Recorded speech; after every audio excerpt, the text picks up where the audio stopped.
Y si te dijera que tu alma podría estar colgando de un hilo justo ahora, sobre un fuego eterno que no se apaga jamás. Y si te dijera que, mientras muchos viven tranquilos, convencidos de que todo está bien con su fe, están en realidad al borde del abismo, a un paso de perderlo todo para siempre. La mayoría de los cristianos creen que ir al cielo es automático. Piensan que con ir a la iglesia, hacer algunas buenas obras y evitar pecados graves, su eternidad está garantizada. Pero eso es exactamente lo que Satanás quiere que creas. Porque hay una verdad que el infierno odia con todo su poder. Existen principios bíblicos que, si los aplicas de verdad, te garantizan una salvación inquebrantable. Y si te dijera que hay 7 verdades espirituales que cuando las entiendes y las vives, no solo te libran del infierno, sino que sellan tu eternidad en la presencia de Dios. Verdades que han estado escondidas a plena vista en la palabra, ignoradas por multitudes, pero que hoy el Espíritu Santo ha decidido revelarte. Este no es un video común, este es un mensaje urgente del cielo.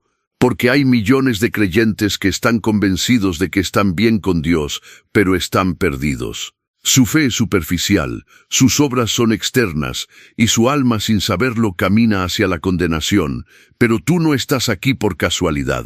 Dios te trajo a este video porque quiere despertar tu alma, quiere abrirte los ojos, quiere mostrarte cómo puedes vivir con la certeza absoluta de que jamás pisarás el infierno. Hoy voy a revelarte las 7 verdades bíblicas que garantizan tu salvación eterna. Cada una de ellas es una llave que abre una puerta espiritual. Pero atención, no basta con conocerlas, debes vivirlas, y si lo haces, tu destino cambiará para siempre. Porque Jesús no murió en una cruz para que tengas dudas. Él murió para darte seguridad, autoridad y una esperanza viva que no se apaga. A lo largo de este video analizaremos versículos claves, desmantelaremos mentiras religiosas y te guiaré paso a paso por el camino que lleva directamente a la vida eterna.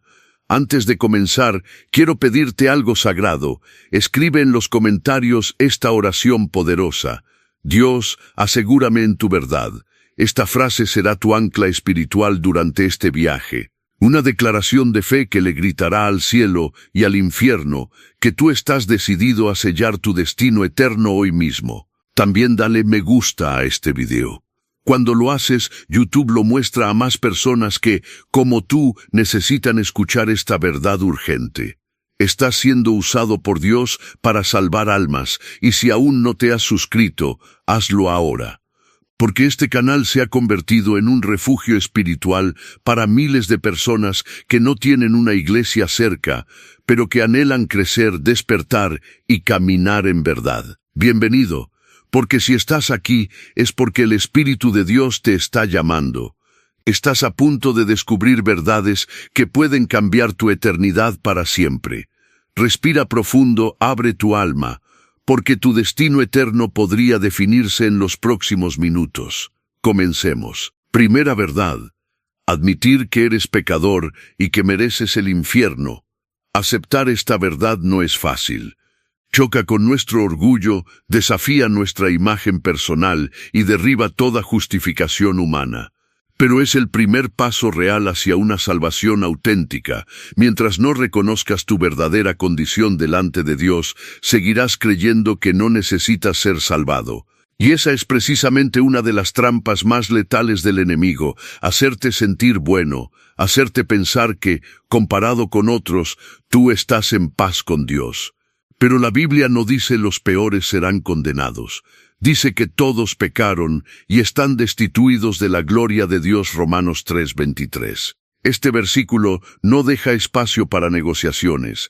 No dice algunos o los que cometen ciertos pecados. Dice todos. Incluye al asesino, al ladrón, al religioso orgulloso, al joven rebelde y a la mujer que nunca robó nada pero vive llena de envidia y crítica. Incluye al hombre que nunca fue a prisión, pero vive como si Dios no existiera. Incluye a los que hacen el bien por interés.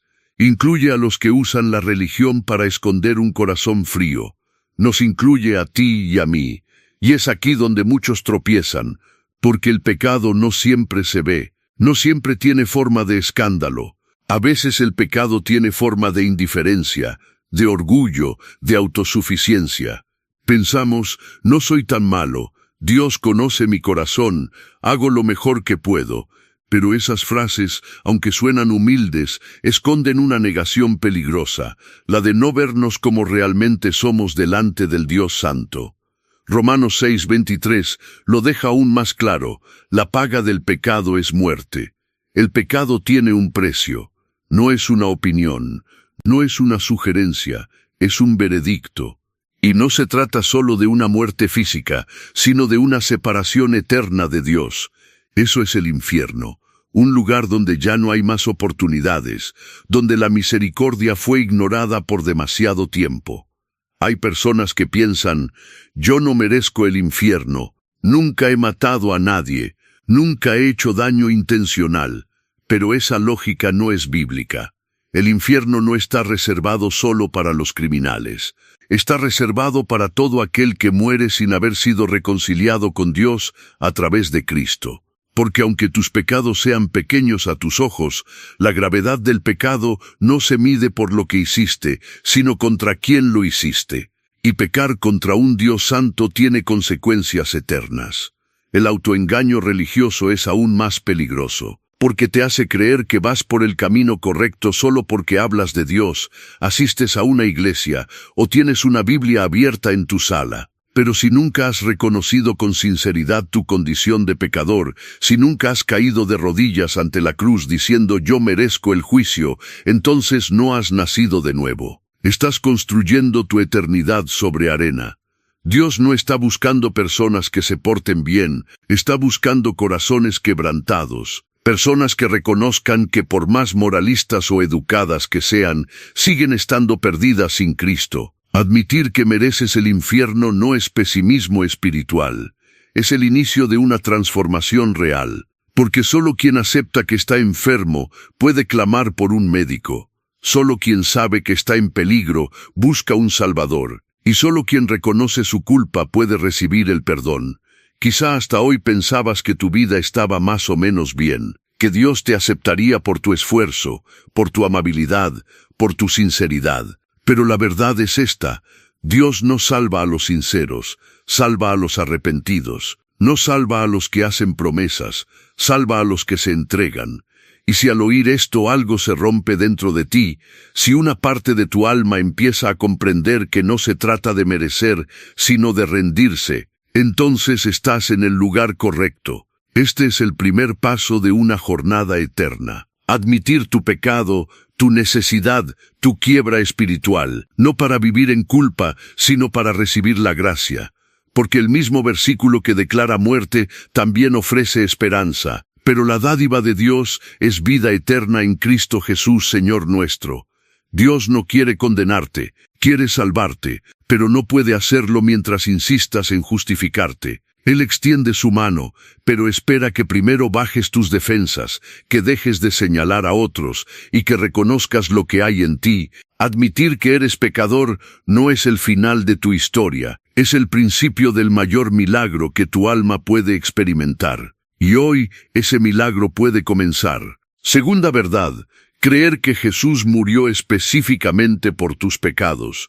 Muchas personas dicen que creen en Jesús, hablan de Él con respeto, admiten que fue un gran maestro, un hombre bueno, incluso un mártir. Pero esa clase de fe no salva a nadie. La verdadera fe que transforma y redime no es creer que Jesús murió, sino creer que Jesús murió por ti.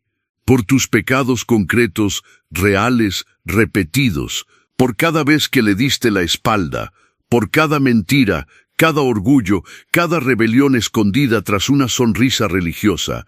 El apóstol Pablo no deja lugar a dudas cuando escribe en 1 Corintios 15, 3, 4. Cristo murió por nuestros pecados, conforme a las Escrituras, fue sepultado y resucitó al tercer día, conforme a las Escrituras. Este es el núcleo del Evangelio. Pero hay una palabra que cambia todo: nuestros. No dice que murió solo por los pecados del mundo en general, como una idea abstracta. Dice que murió por los tuyos, por los míos. Su sacrificio no fue una transacción impersonal, fue una entrega dirigida, precisa, personal. Y es que muchas veces hablamos del pecado del mundo como si fuera un concepto lejano. Pero lo que clavó a Jesús en esa cruz no fue un concepto. Fueron hechos, pecados con nombre y apellido. Y cuando entiendes eso, algo se quiebra dentro de ti. Porque ya no ves la cruz como una escena religiosa, sino como una sustitución legal, el justo por los injustos. Él ocupó tu lugar, el que merecías tú. Cada golpe, cada herida, cada gota de sangre, fue el precio que se pagó por tu libertad. Isaías 53:5 lo declara con una fuerza imposible de ignorar. Él fue herido por nuestras rebeliones, molido por nuestros pecados. El castigo de nuestra paz fue sobre él, y por sus llagas fuimos nosotros curados. La profecía no fue escrita como poesía, sino como sentencia. Tu rebelión fue la causa, tus pecados fueron el motivo, tu perdón fue el objetivo, y su dolor fue el medio. Quizá te preguntas cómo puede ser que Jesús haya llevado tus pecados si ni siquiera habías nacido cuando Él murió. Pero ahí está el misterio glorioso de la cruz. Dios no está limitado por el tiempo. Él vio toda tu vida antes de que respiraras por primera vez.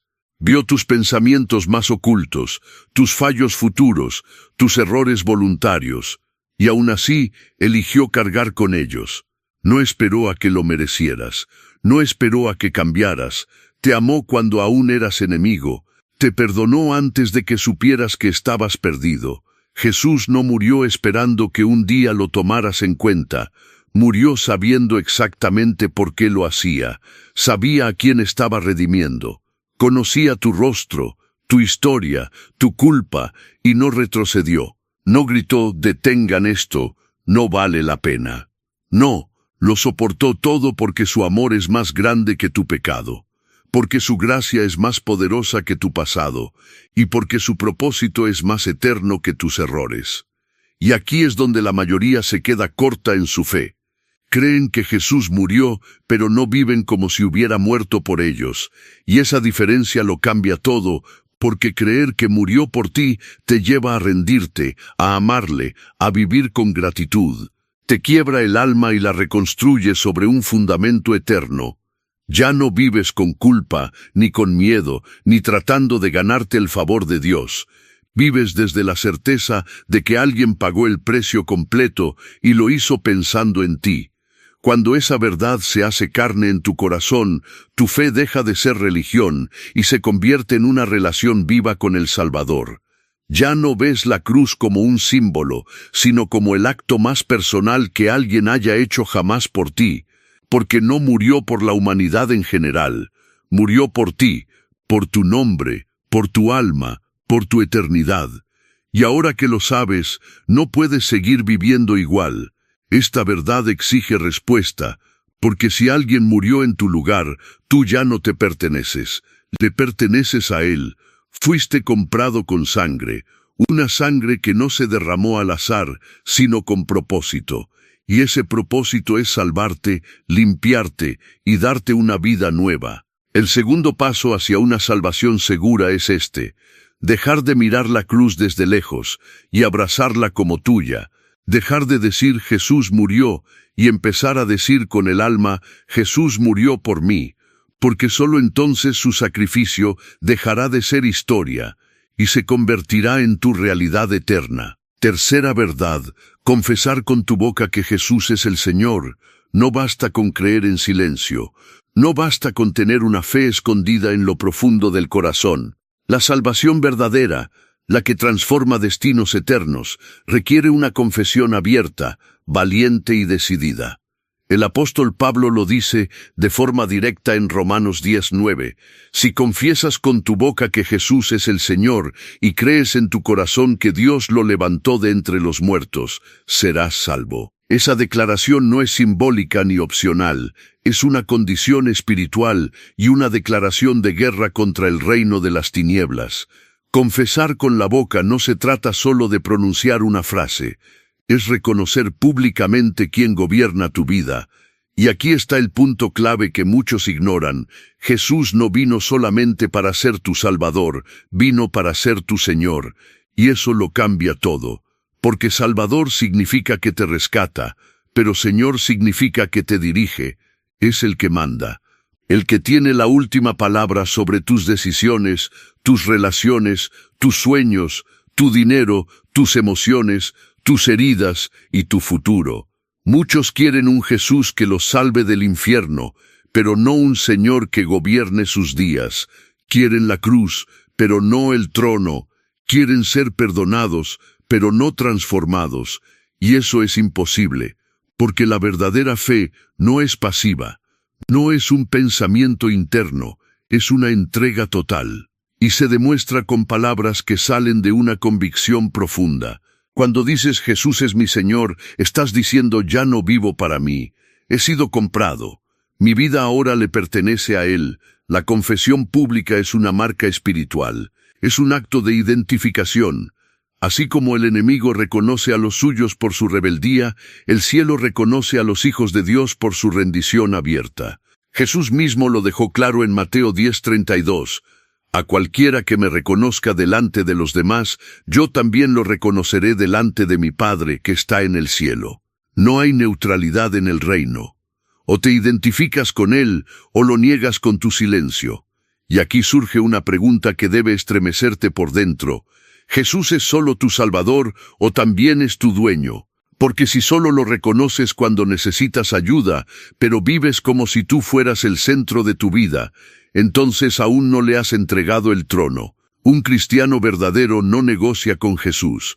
Se somete, no le da parte de su corazón, se rinde por completo. Confesar a Cristo en este mundo no es fácil. Hoy más que nunca, el nombre de Jesús provoca rechazo, burla y persecución. Vivimos en una cultura que tolera todo menos la verdad absoluta del Evangelio. Pero es precisamente en este escenario donde tu confesión se vuelve más poderosa, porque cada vez que declaras que Jesús es el Señor, estás iluminando un ambiente de oscuridad. Estás diciendo, no me avergüenzo del que me salvó. Estás posicionándote como hijo del rey, como embajador del reino, como testigo del Dios vivo. No necesitas un púlpito para confesar a Cristo. Necesitas valor para hacerlo donde vives, trabajas, estudias y caminas. Tu vida debe hablar de Jesús incluso antes que tus palabras, pero tus palabras no pueden faltar, porque lo que no se dice se diluye, y lo que se calla por temor se termina olvidando. Hay quienes han vivido años como creyentes silenciosos, asisten a la iglesia, leen la Biblia en privado, oran cuando nadie los ve, pero jamás han abierto su boca para decir, Jesús es mi Señor. Y eso revela una fe incompleta, porque el corazón que verdaderamente ha sido conquistado por Dios no puede callarse, no puede vivir oculto, no puede seguir actuando como si nada hubiera pasado.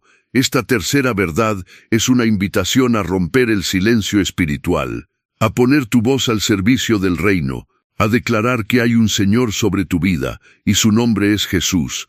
No se trata solo de decirlo una vez en una oración. Se trata de vivir confesándolo con cada palabra, cada decisión, cada acto de obediencia. Confesar con tu boca que Jesús es el Señor es más que un ritual. Es un acto de guerra espiritual. Es una proclamación de identidad. Es el grito de una nueva criatura que ha sido rescatada de la muerte y ahora vive bajo la autoridad del Hijo de Dios. Y cuando lo haces de verdad, el cielo te respalda y el infierno tiembla. No se trata de religión, se trata de lealtad. ¿A quién le perteneces? ¿Quién ocupa el trono de tu alma? Si tu confesión es auténtica, tu vida lo demostrará. Y esa confesión marcará el comienzo de una eternidad segura, sellada por la autoridad de aquel que no solo te salvó, sino que ahora reina sobre ti. Cuarta verdad, arrepentirse genuinamente del pecado. El arrepentimiento verdadero es una de las verdades más ignoradas, distorsionadas y malentendidas del Evangelio. Muchos creen que arrepentirse es sentir remordimiento, llorar en una reunión espiritual o prometer a Dios que van a cambiar. Pero el arrepentimiento genuino va mucho más allá de una emoción pasajera. no es solo sentir tristeza por haber pecado, es tomar la decisión radical de abandonar el pecado y volver a Dios. Hechos 3:19 lo dice sin rodeos: arrepiéntanse y vuélvanse a Dios para que sus pecados sean borrados. Este verso revela dos acciones claras. Primero, el arrepentimiento. Segundo, el retorno a Dios. Uno no existe sin el otro. No puedes seguir caminando hacia el pecado y al mismo tiempo decir que estás regresando a Dios. Arrepentirse es dar un giro completo, es reconocer la dirección equivocada y decidir caminar hacia la luz, sin excusas, sin dilaciones, sin dobles caminos. La pregunta entonces es, ¿cómo sabes si te has arrepentido de verdad? La respuesta está en Lucas 3:8, donde Juan el Bautista declara con autoridad: produzcan frutos que demuestren arrepentimiento. El arrepentimiento no es invisible, se nota, se refleja, tiene evidencias, cambia lo que amas, lo que deseas, lo que haces, te hace odiar lo que antes tolerabas, te lleva a confesar lo que antes escondías, te impulsa a restaurar lo que rompiste, a pedir perdón donde heriste, a alejarte de lo que contamina tu alma. Muchos dicen haber creído en Jesús, pero siguen viviendo exactamente igual. ¿Por qué? Porque nunca se arrepintieron, creyeron con la mente, pero no entregaron el corazón, aceptaron la cruz como símbolo, pero no la tomaron como camino. Y la Biblia es clara: sin arrepentimiento no hay perdón. No importa cuántas veces repitas una oración, no importa cuántas canciones cantes. Si no hay cambio, si no hay transformación, si no hay un quiebre interior que te haga dejar atrás la vida vieja, entonces no ha habido arrepentimiento verdadero. El Evangelio no es un llamado a mejorar tu vida, es un llamado a morir al pecado, a crucificar al yo, a vaciarte de ti mismo para que Cristo pueda vivir en ti. Y eso comienza cuando reconoces, no solo que estás mal, sino que necesitas con urgencia cambiar de dirección. No por miedo, no por presión, sino porque has visto la belleza de la gracia y has comprendido la gravedad del pecado.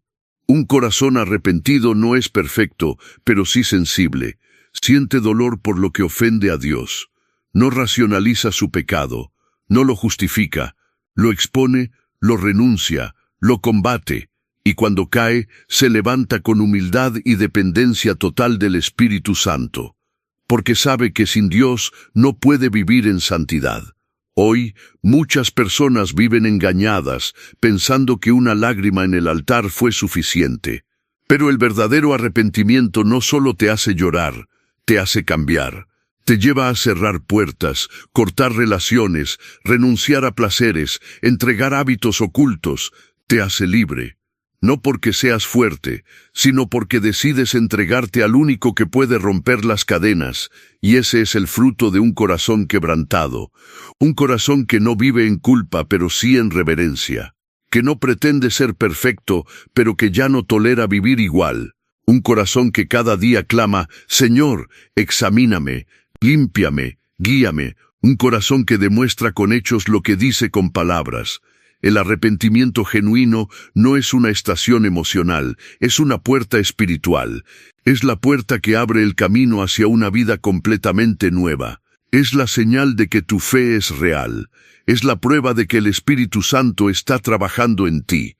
Por eso, esta cuarta verdad no es solo una doctrina, es una llamada urgente a revisar tu interior, a dejar de justificar lo que Dios ya condenó, a dejar de jugar con lo que costó sangre en la cruz, y a rendirte de verdad, sin reservas, sin doble vida, sin atajos. Si hay arrepentimiento real, habrá fruto. Si hay entrega, habrá transformación. Y si hay quebrantamiento, habrá perdón, restauración y vida eterna. Porque Dios no desprecia un corazón contrito y humillado. Lo levanta, lo limpia y lo hace nuevo. Quinta verdad: confiar solo en la gracia, no en las obras. Esta verdad ha sido distorsionada por siglos. Hay millones de personas hoy que viven intentando ganarse el favor de Dios con esfuerzo humano, con sacrificios personales, con un comportamiento decente o una vida moralmente aceptable. Intentan cumplir reglas, acumular méritos, hacer buenas obras, asistir a cultos, servir en la iglesia, todo con la esperanza silenciosa de que, al final, Dios los considere suficientemente buenos. Pero la palabra de Dios derrumba por completo esa ilusión cuando declara en Efesios 2, 8, 9, porque por gracia ustedes han sido salvados mediante la fe. Esto no procede de ustedes, sino que es el regalo de Dios, no por obras, para que nadie se jacte. La salvación no se gana, no se merece. No se construye con esfuerzo humano, es un regalo inmerecido, inalcanzable, pero ofrecido gratuitamente a través de Cristo. Esta es la esencia del Evangelio. Dios nos amó cuando aún éramos indignos. Nos dio vida cuando aún estábamos muertos. Nos ofreció perdón cuando merecíamos juicio. Todo por gracia. Y sin embargo, hay tantos creyentes que siguen atrapados en una mentalidad de mérito. Creen que si oran suficiente, si sirven lo bastante, si se esfuerzan lo necesario, entonces Dios los aceptará. Pero eso no es fe, es religión. Y la religión basada en obras produce 3 frutos tóxicos: culpa constante cuando fallas, orgullo cuando crees que estás cumpliendo, y temor permanente de nunca ser suficiente. Este tipo de fe no da vida, la consume. Es como correr en una rueda sin fin, tratando de complacer a un Dios que en realidad ya se complació en Cristo. Cuando dependes de tus obras para sentirte aceptado por Dios, estás diciendo que la cruz no fue suficiente, que necesitas agregarle algo, que el sacrificio de Jesús necesita ser completado por tu esfuerzo. Y eso, sin darte cuenta, es una forma sutil de orgullo espiritual. El orgullo espiritual es el pecado de los buenos, de los que se sienten moralmente superiores, de los que creen que, porque no caen en pecados escandalosos, ya tienen asegurada su entrada al cielo. Pero ese tipo de justicia personal es como un trapo sucio delante de Dios. Isaías 64:6. Porque el problema del ser humano no es solo lo que hace, sino lo que es sin Dios. Y por más limpias que parezcan nuestras acciones, sin gracia, están contaminadas por el ego y la autosuficiencia. Las buenas obras tienen su lugar, pero no son la raíz de la salvación, son su fruto. No hacemos el bien para ser salvos, hacemos el bien porque fuimos salvados. Cuando entiendes eso, todo cambia. Ya no sirves a Dios por miedo, sino por gratitud. Ya no das para comprar favores celestiales, sino porque tu corazón ha sido transformado. Ya no te esfuerzas para alcanzar amor, sino porque has sido inundado por ese amor. Y lo más poderoso de esta verdad es el descanso que produce. Porque cuando comprendes que todo depende de la gracia, puedes soltar la carga imposible de intentar ser suficiente para Dios. Descansas, respiras, te sabes amado incluso en tus momentos más débiles. Te sabes aceptado no por tu rendimiento, sino por la sangre de Cristo. Esa paz no se puede comprar ni fingir. Solo nace en el alma que ha dejado de luchar por ganarse el cielo y ha aprendido a confiar en lo que Jesús ya hizo. Confiar en la gracia no es pasividad, no es indiferencia, es rendición. Es vivir cada día sabiendo que estás seguro no por lo que tú haces, sino por lo que Cristo hizo. Es caminar con humildad, pero con confianza, con temor de Dios, pero sin condenación. Y es saber que tu salvación no depende de tu fuerza, sino de su fidelidad. Esta quinta verdad es un muro contra la arrogancia y una medicina contra la culpa. Y cuando se vuelve real en tu corazón, produce un tipo de libertad que nada ni nadie puede quitarte. Porque entiendes que todo lo que necesitas ya fue provisto. Que el cielo no se compra, se recibe. Que la salvación no se trabaja, se abraza.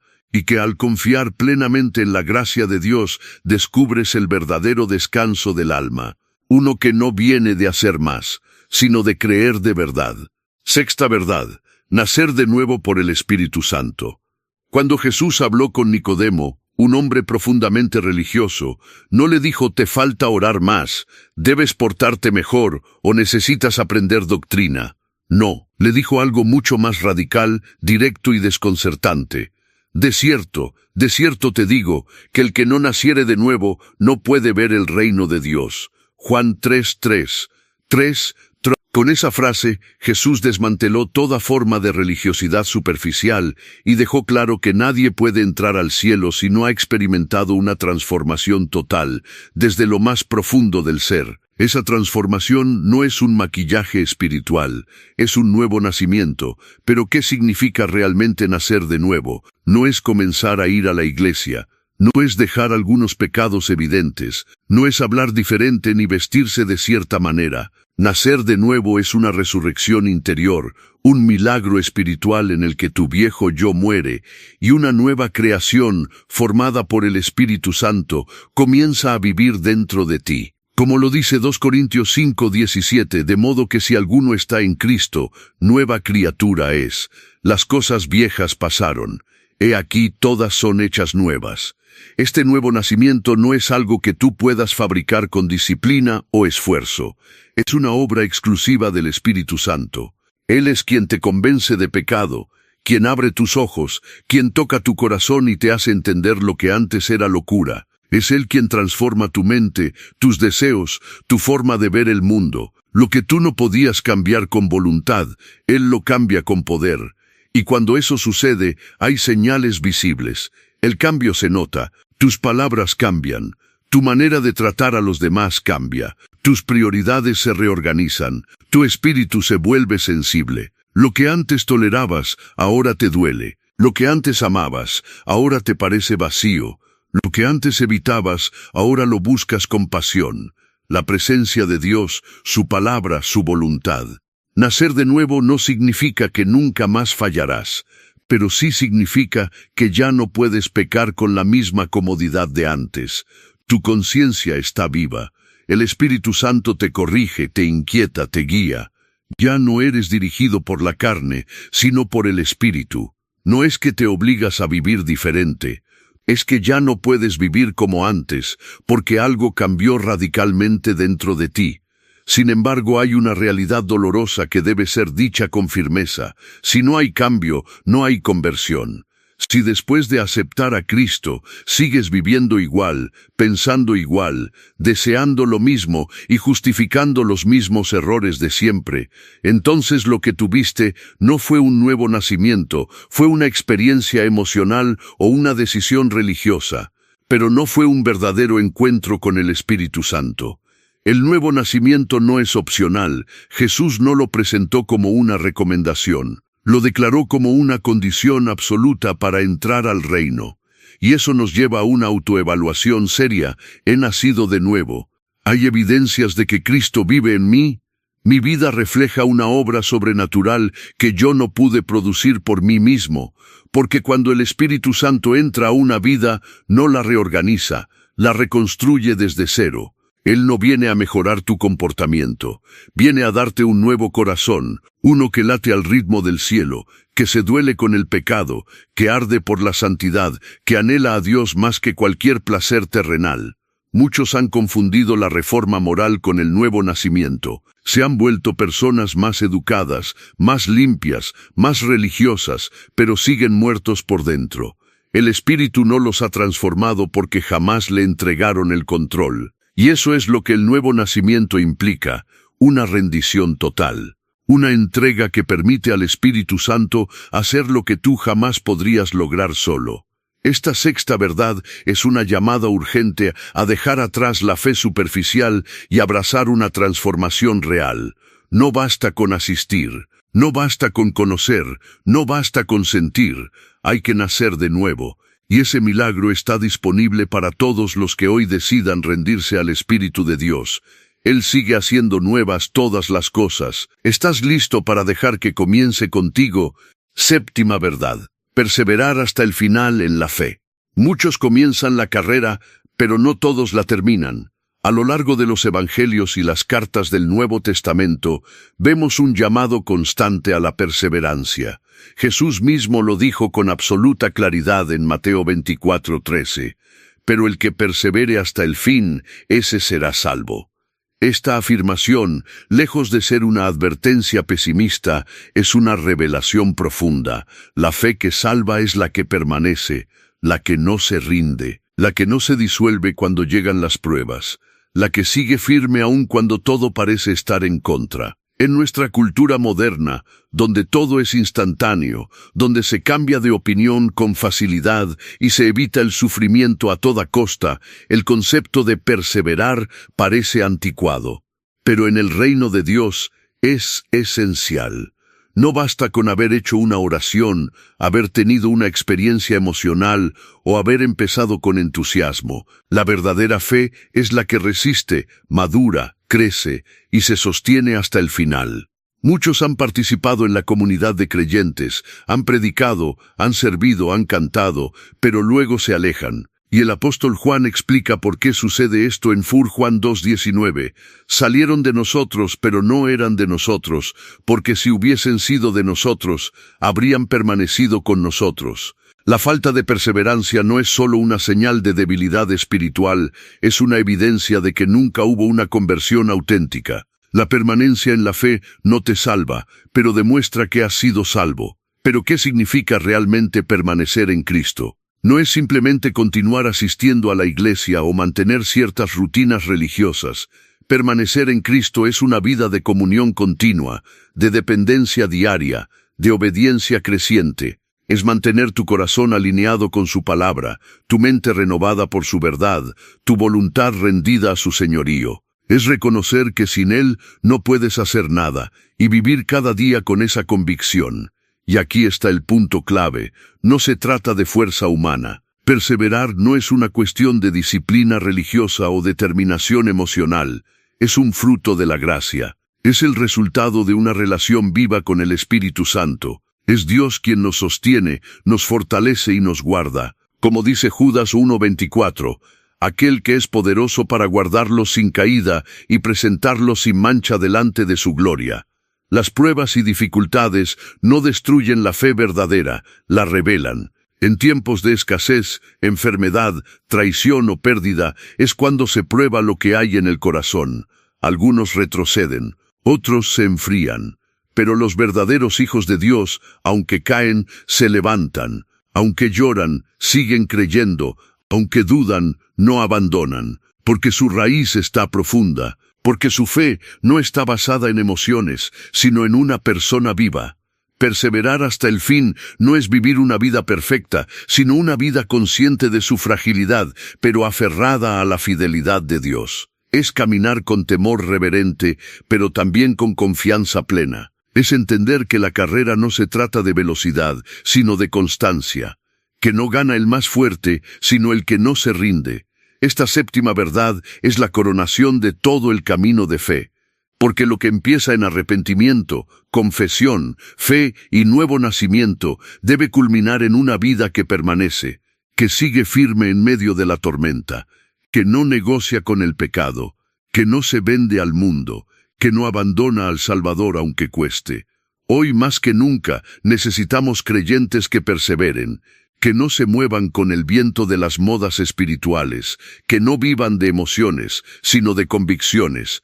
Que pase lo que pase, digan como el apóstol Pablo, he peleado la buena batalla, he acabado la carrera, he guardado la fe. Perseverar no es fácil, es una lucha diaria, pero es una lucha que no libras solo. El mismo Dios que te salvó te sostendrá. El que comenzó la buena obra en ti, la perfeccionará hasta el día de Jesucristo. Y si permaneces en Él, puedes tener la certeza de que verás su rostro, y oirás las palabras más esperadas por cualquier alma redimida. Bien, siervo fiel, entra en el gozo de tu Señor. Muchos creen que con haber comenzado su camino de fe ya está todo asegurado, pero Jesús advierte que no todos los que lo llaman Señor serán salvos. Y esa advertencia es un llamado urgente a examinar la autenticidad de nuestra fe. En Mateo 7:21-23, Jesús pronuncia una de las declaraciones más impactantes y desconcertantes del Nuevo Testamento. No todo el que me dice, Señor, Señor, entrará en el reino de los cielos, sino solo el que hace la voluntad de mi Padre que está en el cielo. Muchos me dirán en aquel día, Señor, Señor, ¿no profetizamos en tu nombre, y en tu nombre echamos fuera demonios, e hicimos muchos milagros? Entonces les diré claramente, jamás los conocí. Aléjense de mí, ustedes que practican la maldad.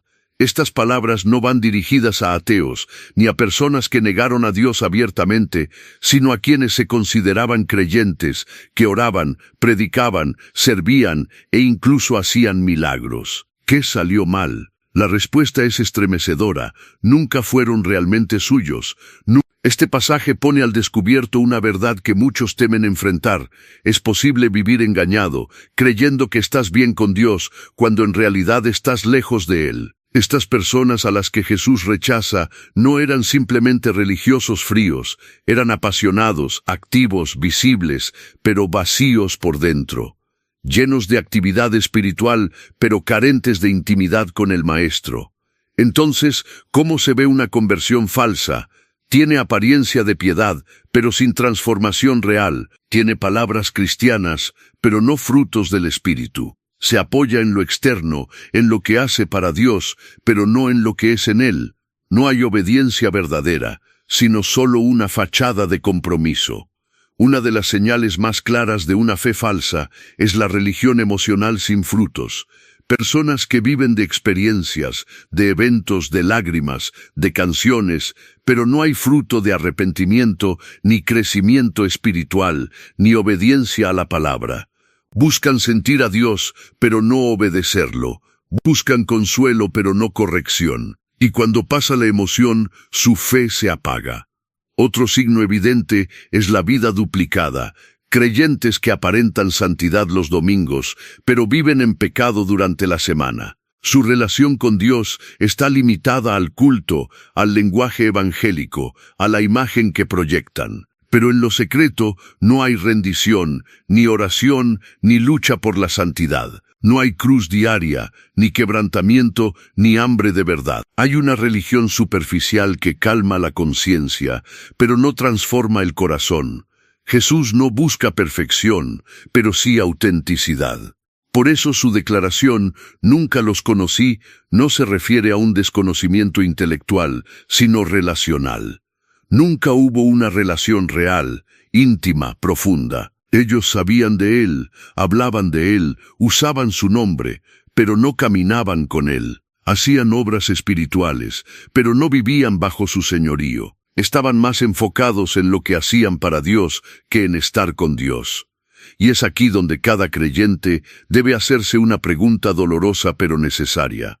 ¿Podría estar autoengañado? Estoy confiando en una oración del pasado, en un cargo dentro de la iglesia, en dones o talentos, mientras mi corazón está lejos de Dios. Estoy dependiendo de lo externo para afirmar mi salvación, o tengo la certeza interna de que Cristo reina en mí. Las falsas conversiones no se detectan por falta de actividad, sino por ausencia de fruto. Y el fruto no son solo actos visibles, sino cambios internos, humildad, obediencia, compasión, verdad, santidad, hambre de Dios. Esos frutos no se pueden fingir. Son la evidencia de una vida verdaderamente nacida del Espíritu. Este tema no debe llevarnos al miedo paralizante, sino al examen profundo y honesto, porque Dios no quiere que vivas en duda, pero tampoco quiere que vivas engañado. Su deseo es que tengas una fe auténtica, firme, transparente, que camines en la luz, no en la apariencia, que seas real con Él, aunque eso implique confrontar áreas oscuras que has evitado por años. Jesús sigue buscando verdaderos adoradores, hijos de verdad, discípulos que no solo lo llamen Señor, sino que vivan como si Él realmente lo fuera. Y esa es la diferencia entre la salvación genuina y una ilusión peligrosa. Hay una pregunta que, tarde o temprano, todos los creyentes sinceros se hacen en lo profundo del alma. ¿Cómo sé si de verdad soy salvo? Esta pregunta no nace de la duda o la incredulidad, sino del deseo genuino de vivir con autenticidad delante de Dios. No se trata de vivir con miedo, sino con claridad. Y es precisamente eso lo que el apóstol Pablo nos anima a buscar en 2 Corintios 13:5. Examínense a ustedes mismos para ver si están en la fe. Pruébense a ustedes mismos. ¿No se dan cuenta de que Cristo Jesús está en ustedes?